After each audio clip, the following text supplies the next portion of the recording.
Richard Nixon, the most disgraced president in American history, the first to resign.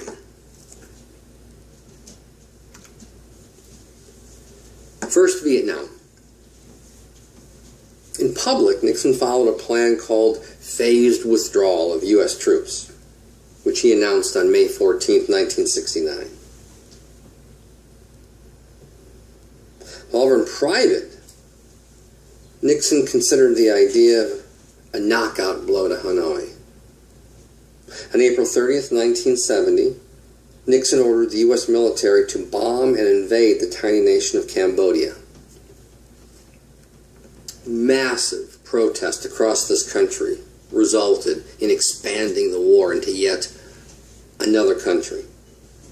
At Kent State University in Ohio, 28 National Guardsmen opened fire into an unarmed crowd of protesters, killing 4 and injuring 9. 10 days later, on May 14th, at Jackson State University, a historically black school in Mississippi, state troopers entered a chemist dormitory and began shooting wildly, killing 2 students and wounding 9 others.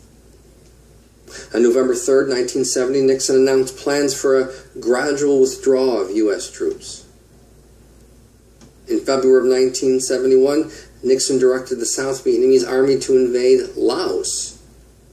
The South Vietnamese Army was quickly and humiliatingly defeated. In 1972, Nixon ordered the mining of North Vietnamese harbors, and B-52s began massive destructive bombings, both in Cambodia and in North Vietnam. Now, meanwhile, Kissinger sent his Secretary of State, Henry Kissinger, to Paris for secret negotiations with the North Vietnamese. They agreed to a ceasefire, specifically if the U.S. withdrew its ground troops, and if the U.S. got in exchange all U.S. prisoners of war. Well, on Christmas Day 1972, Nixon ordered one final wave of bomb attacks on North Vietnamese cities. In April of 1975, North Vietnamese troops took over Saigon, and the communist-led Democratic Republic of Vietnam soon united the small nation. The war was over. 58,000 Americans dead, $150 billion spent. And today, that would be about $664 billion. Seems like a lot. Until you look at how much Congress had appropriated for the U.S. wars in Iraq and Afghanistan during the administrations of President Bush and President Obama. $1.1 trillion. Vietnam was quite the steal. Next, China. It's called ping-pong diplomacy, and it began in April of 1971 when the Chinese hosted a table tennis team from the United States. Henry Kissinger embarked on a secret mission a few months later. Finally, in February of 1972, Nixon and his wife flew to Beijing, where they were greeted by the foreign minister, Zhou Enlai, while the Chinese band played the Star-Spangled Banner. Soviet leader Leonid Brezhnev was anxious about U.S. involvement with China and eager for economic assistance. Nixon offered to sell $1 billion of grain to the Soviets, clearly winning the favor of American wheat farmers. This deal simultaneously relieved U.S. trade deficits and crop surpluses. Afterward, the Soviet leader became more visibly cautious about supporting revolutions in the Third World, which resulted in Nixon negotiating something called SALT, the Strategic Arms Limitation Treaty. SALT put a control on the pace of arms. So it's not going to, the first SALT 1, is not going to stop the development of nuclear weapons. It is going to slow their progress.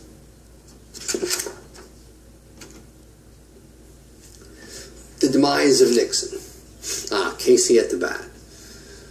He signaled to the pitcher, and once more the spheroid flew, but Casey still ignored it, and the umpire said strike 2. Nixon is going to claim that whatever he's doing is legal because of executive privilege. He will later state in an interview after he quits the presidency that anything the president does is necessarily legal because of executive privilege. Even after he resigns in disgrace even after all the evidence that I'll present to you in a few minutes, after all the things he does, like refusing to pay taxes, taking illegal campaign donations, and other things, he will conclude that it's all perfectly legal because the president can do no wrong. Unknown to most Americans, Nixon secretively accelerated arms supplies to, well, foreign dictators for the most part that we helped put in them in the beginning. The Shah of Iran, Ferdinand Marcos of the Philippines, P.W. Botha of South Africa. The CIA trained and aided Savak, the Iranian secret police, notorious for torturing and killing political dissidents. In South America, Nixon provided financial assistance and military aid to brutal dictatorships such as that of Anastasia Somoza in Nicaragua.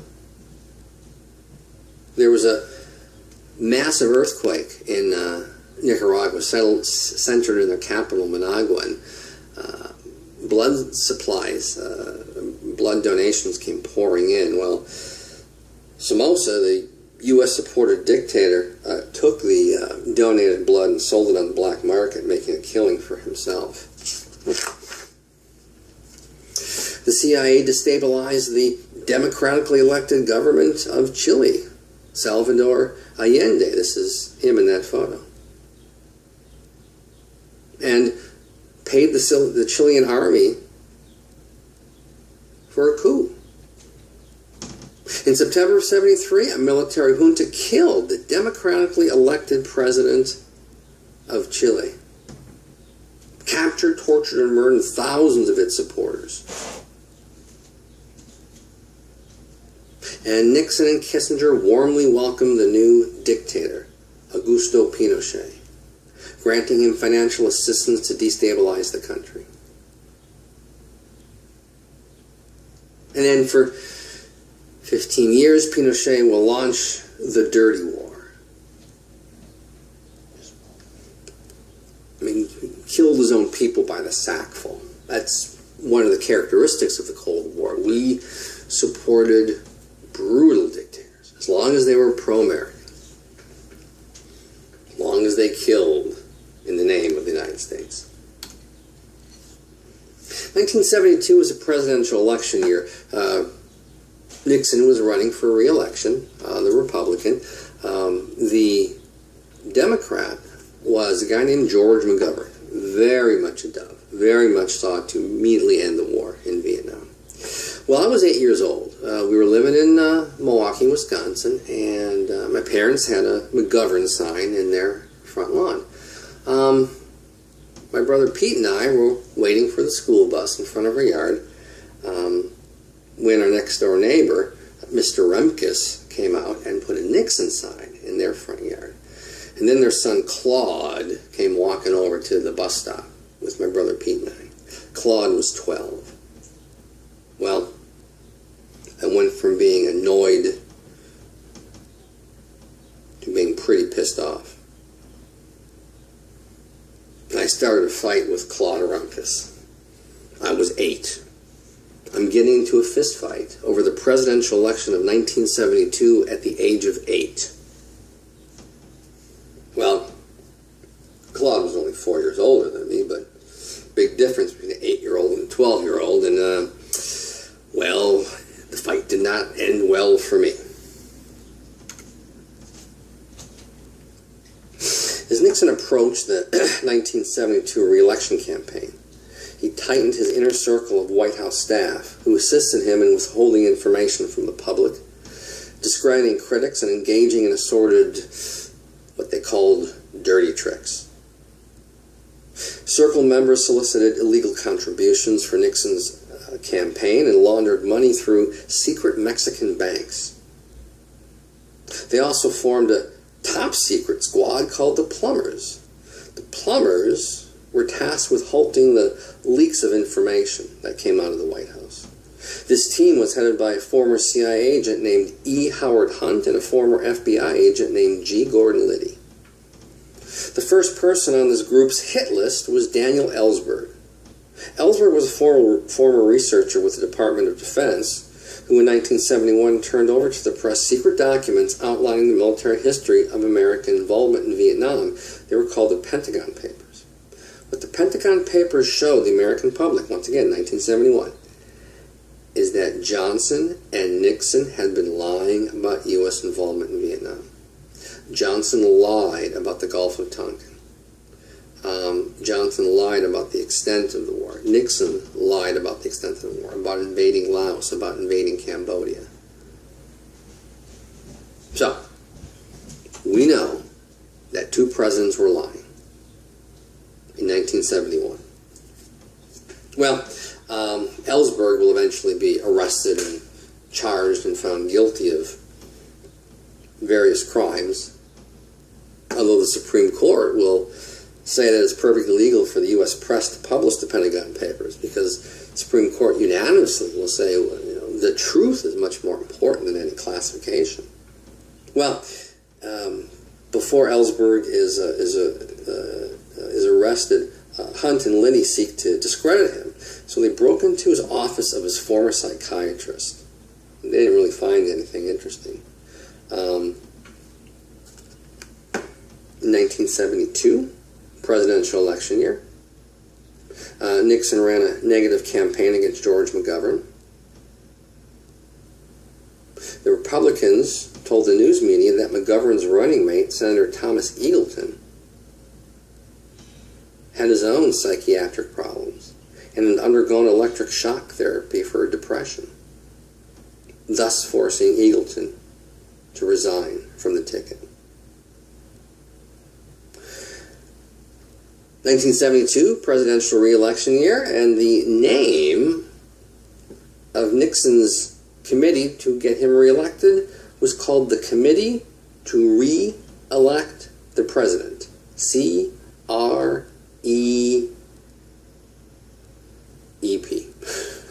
Creep. Creep enjoyed a huge war's chest and spent a good portion of it on these dirty tricks. The most famous was wiretapping the Democratic National Headquarters, which backfired. In June of '72, a security team had tripped up a group of intruders hired by Creep to install listening devices in the Washington, D.C. apartment and office complex called Watergate. Like I said, where the Democratic headquarters was. The police arrested 5 men, had no idea, and just arrested them for burglary. And Nixon publicly disclaimed any knowledge of this plan, but 2 Washington Post reporters, Bob Woodward and Carl Bernstein, followed the trail, and they discovered something else. Simultaneously, the Senate began investigating it, and they televised these hearings. And they came to the conclusion that President Nixon attempted to impede the investigation of the Watergate case. Testifying before the committee, a former Nixon aide revealed the extensive aspects of the secret tape recordings of conversation in Nixon's Oval Office. After Special Prosecutor Archibald Cox refused to allow Nixon to claim executive privilege and withhold the tapes, Nixon ordered Cox's firing. And a whole bunch of other folks were fired. This is known as the Saturday Night Massacre. On June 4th, 1974, the Supreme Court voted unanimously that Nixon had to release the tapes to a new special prosecutor, a guy named Leon Jaworski.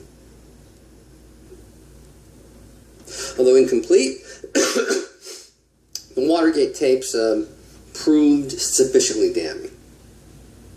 The surviving portions clearly show Nixon ranting and raving about his enemies, complaining about, quote, the Jews who run the world. Talk about his efforts, brag about his efforts to harass private citizens through the use of federal agencies. Federal agencies who illegally wiretapped Americans, assaulting their First Amendment rights, ordering the FBI to follow and collect intelligence on leaders of protest movements.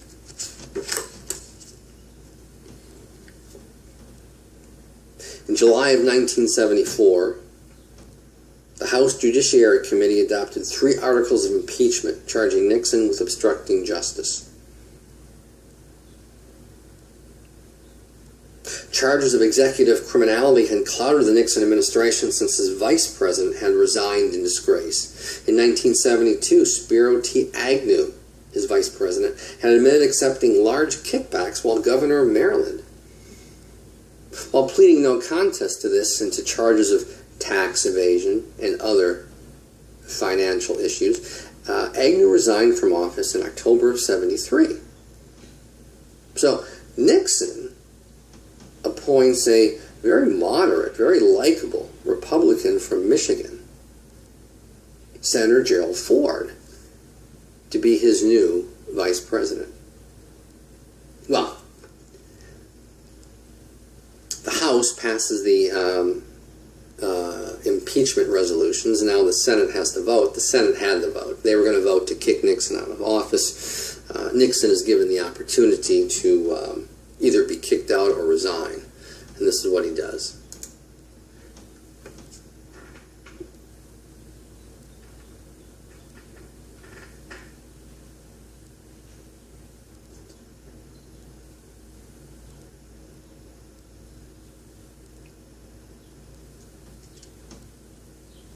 Good evening.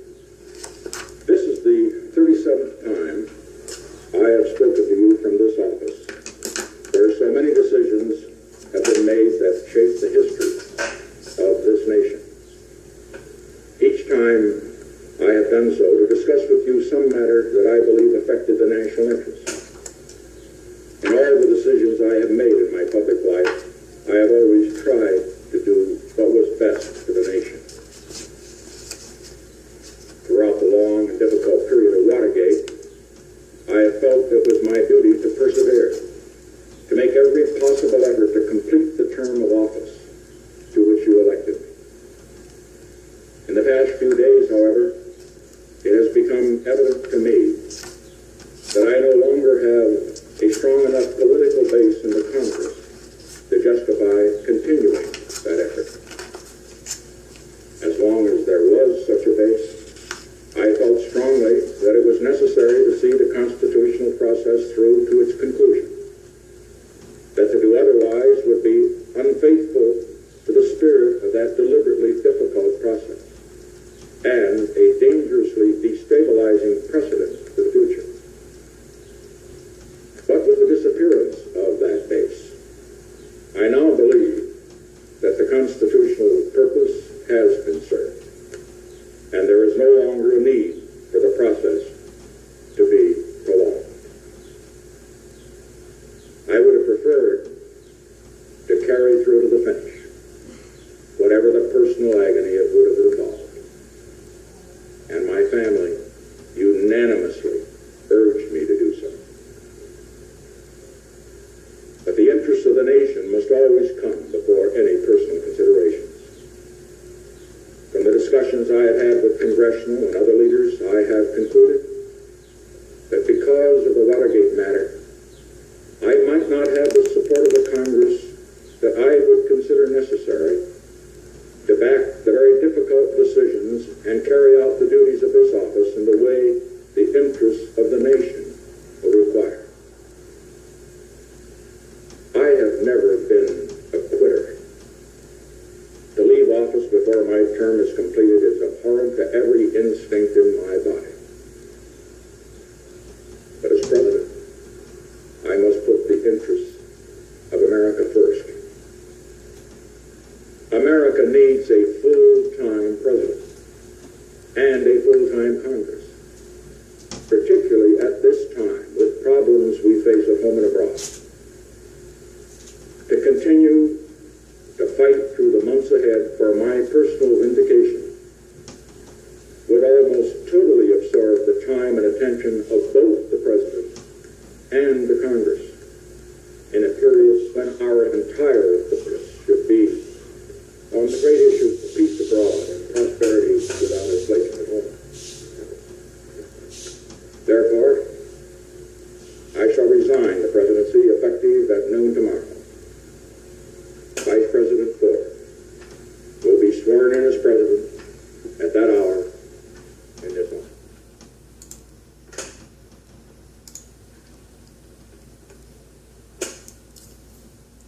tremendous amount of abuses and illegal activities undertaken by the direct order of President Richard Nixon.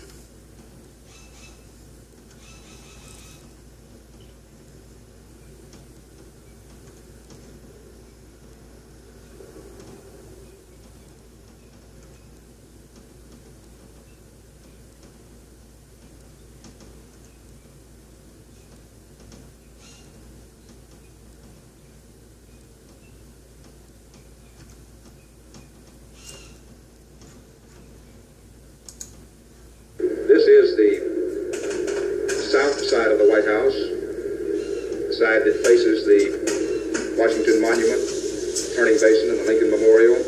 They are emerging from the so-called diplomatic entrance downstairs. There is the man who will be president in another couple of hours, Gerald Ford and his wife, Betty Ford.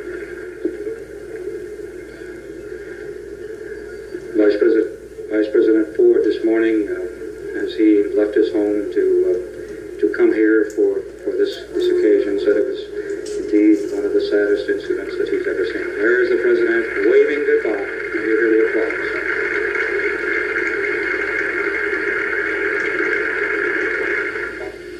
President Nixon peering out from behind the bullet-resistant glass, Vice President and Mrs. Ford standing just to the left of Mr. and Mrs. Cox, and just in front of that old magnolia tree that was planted by Andrew Jackson.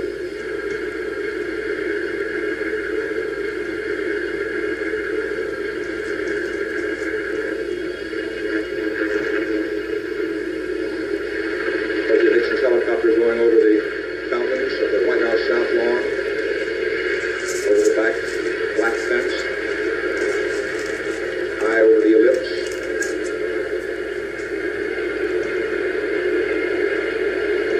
Toward the base of the Washington Monument. President Dan is getting